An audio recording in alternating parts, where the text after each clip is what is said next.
Welcome to Learn Vocabularies with Photos, Mnemonics and Synonyms with Bengali Meaning.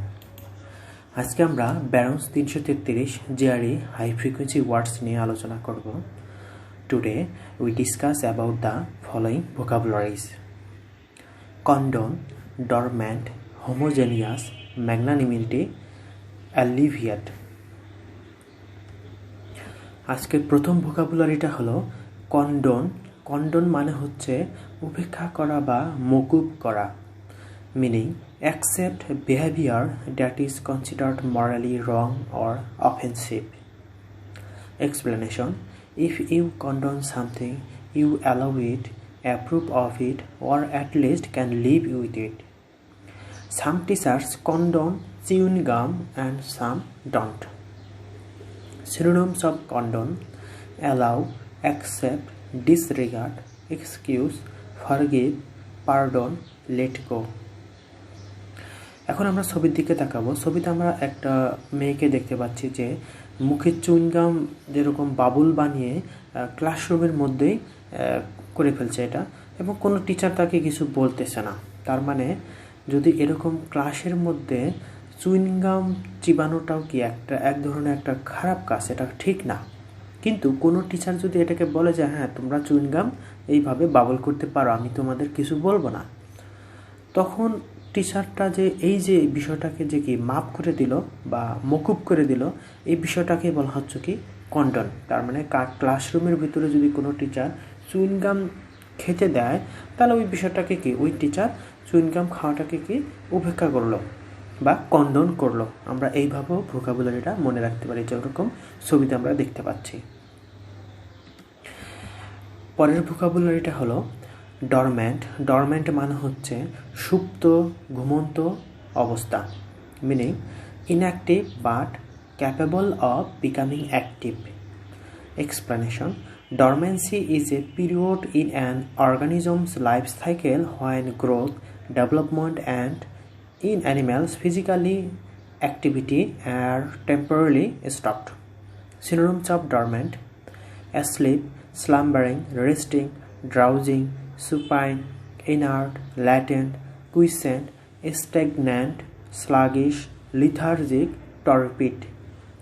এখন আমরা ছবির দিকে তাকাবো। ছবিতে আমরা কি দেখতে পাচ্ছি? ছবিতে আমরা দেখতে পাচ্ছি যে কয়েকটা ভলকানো বা আগ্নেয়গিরির পিকচার দেওয়া আছে, এবং আগ্নেয়গিরি 3টা স্টেজ দেওয়া আছে। প্রথম আগ্নেয়গিরিটা কি একদম মৃত আগ্নেয়গিরি, দ্বিতীয়টা হচ্ছে সুপ্ত বা ঘুমন্ত অবস্থায় আছে আর সুপ্ত আগ্নেয়গিরি, আর তৃতীয়টা হচ্ছে অ্যাক্টিভ বা সক্রিয় আগ্নেয়গিরি। আমরা কি জানি যে অনেক কিছু আগ্নেয়গিরি আছে যারা কি সুপ্ত অবস্থা আছে, কিন্তু যে কোনো মুহূর্তে কি অগ্নুৎপাত করতে পারে, মানে অগ্নুৎপাত হওয়ার সম্ভাবনা আছে।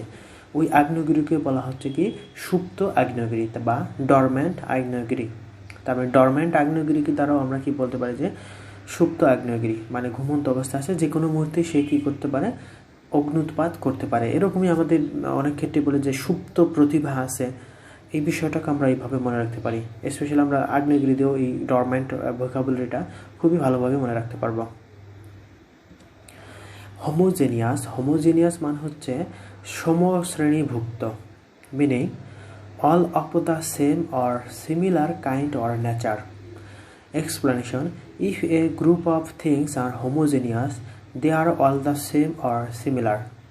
Synonyms of homogeneous: comparable, equivalent, analogous, correspondent, parallel, correlative, congruent, cognate. এখন আমরা ছবির দিকে দেখব। ছবিতে কি আমরা অনেকগুলো কলা দেখতে পাচ্ছি, এবং সবগুলো কলাকে কি একই মনে হচ্ছে, মানে সবগুলো একই দেখতে বা সমশ্রেণীভুক্ত। যেহেতু একই, তাহলে এই কলাগুলোকে আমরা বলতে পারি যে হোমোজেনিয়াস কলা বা একই কলা, একই জাতের কলা, একই রকম দেখতে। এরকম হোমোজেনিয়াস মানে হচ্ছে যার মধ্যে কোনো ভেজাল মিশ্রিত নাই, সবগুলো সেম, তার মধ্যে কোনো দ্বিতীয় বা অন্য ধরনের কোনো বস্তু নাই, একদম পিওর। এই কলাটাও কি একদমই পিওর, সবগুলো একই।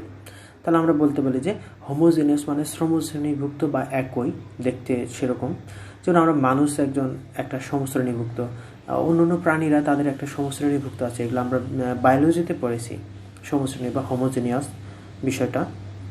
এরকম হোমোজিনিয়াস মানে যে কোনো ক্ষেত্রে হতে পারে, যেটা হতে পারে সে কোনো উদ্ভিদ, কোনো প্রাণী, কোনো বস্তু, সবগুলো যদি একই রকম হয় তাহলে ওইগুলোকে বলা হচ্ছে কি সমশ্রেণীভুক্ত। ম্যাগনানিমিটি। ম্যাগনানিমিটি মানে হচ্ছে মহানুভবতা বা উদারতা, meaning the fact or condition of being magnanimous. Explanation: Magnanimous behavior is noble, generous or unselfish, and to exhibit magnanimity is to be this way. Synonyms of magnanimity: generosity, charity, benevolence, liberality, munificence, bounty, altruism, philanthropy. ছবিতে আমরা কি mother তেরেসাকে দেখতে পাচ্ছি। আমরা কি mother Teresa একজন কি মহানুভব মানুষ, তার উদারতার লেভেল অনেক উপরে, সে সারাটা জীবন মানুষের সেবায় কাজ করে গেছে। এই যে তার উদারতা বা মহানুভবতা, এরকম কাজটাকেই বলা হচ্ছে কি ম্যাগনানিমিটি বা মহানুভবতা বা উদারতা। মাদার তেরেসাকে দেখে আমরা ম্যাগনানিমিটি এই ভোকাবুলারিটা মনে রাখতে পারি যে মাদার তেরেসা একজন উদারতার পরিচয় দিয়েছেন, সে সারা জীবন মানুষের কল্যাণে কাজ করেছেন, তাহলে এই কাজটাকে বলা হচ্ছে ম্যাগনানিমিয়াস কাজ। অ্যালিভিয়েট। অ্যালিভিয়েট মানে হচ্ছে উপশম বা প্রশমিত বা হ্রাস করা, meaning provide physical relief as from pain. Explanation: take an aspirin to alleviate or relieve your pain.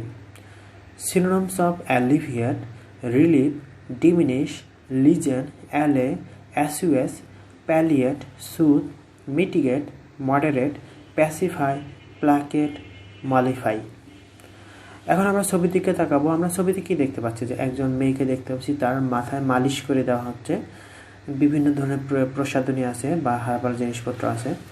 এগুলো দ্বারা কাউকে যখন আমাদের কেউ মাথায় এইভাবে ম্যাসেজ করে যায়, তখন আমাদের কি সকল ধরনের পেইন বা কোনো ধরনের ব্যথা, মাথা ব্যথা, এইসব সব কি দূর হয়ে যায় বা উপশম হয়ে যায় বা প্রশমিত হয়ে যায়। তাহলে অ্যালিভিয়েট মানে হচ্ছে এরকমই কোনো বিষয় বা ব্যথা, পেইন কি উপশম করা বা হ্রাস করা বা প্রশমিত করা।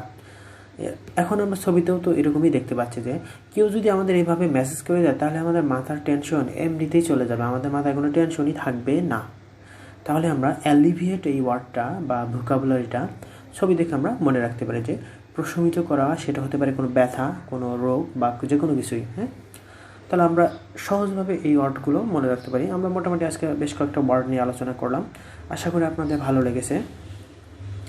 Thank you for watching this video. Subscribe, like and share and never miss an update.